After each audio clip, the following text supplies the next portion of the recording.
అలా మాంధాత ఒక కోరిక కోరాడు. ఏం కోరాడు ఆయన అంటే, సమస్త మానవ కోటికి, అంటే మానవులందరికీ. ఈరోజు దౌర్భాగ్యపు రోజులు ఏమిటంటే, మానవులంటే కులము లేదండి, మతము లేదండి, ఇదండి అని చెప్పాలి. ఈ పాడు మాటలు అవసరం లేదా అన్నాడు.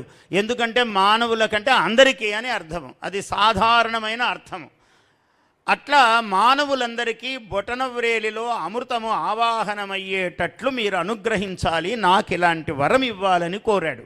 చూసారా, పూర్వకాలంలో ఎవరు మహాత్ములు వరము కోరినా వాళ్ళ కోసం ఎవరు కోరేవారు కాదు, మొత్తము మానవాళికంతా కోరికలు కోరేవాళ్ళు. అయితే తథాస్తు అని దేవేంద్రుడు వరమిచ్చాడు.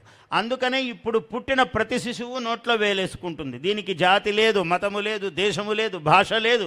ప్రతి పిల్లవాడు నోట్లో, వీడికి పళ్ళు ముందుకొస్తాయని తల్లి చేదుబట్ట చుట్టి నానా ఇబ్బందులు పడుతూ ఉంటుంది అమ్మ. వీడికి పళ్ళు ముందుకొస్తాయండి గురువుగారు, అందుకని చేతికి ఇట్లా చుడుతున్నామని అంటే, వాడికి స్తన్యము కన్నా ప్రీతికరమైనది వేలు. ఎందుకు ఇది త్రాగుతాడు చీకుతాడు అంటే, దీంట్లో అమృతం ఉన్నది అని. ఈ అమృతమే అన్నము కలిపి తినమన్నారు. అన్నము కలిపి తినటం వల్ల అమృత సంగమం ఏర్పడుతుంది. పొరపాటుగా ఈ అమృతత్వం మనకు రావద్దు అనే గాఢమైన కోరికతో మనం అన్ని స్పూన్లు ఫోర్కులే వాడతాము.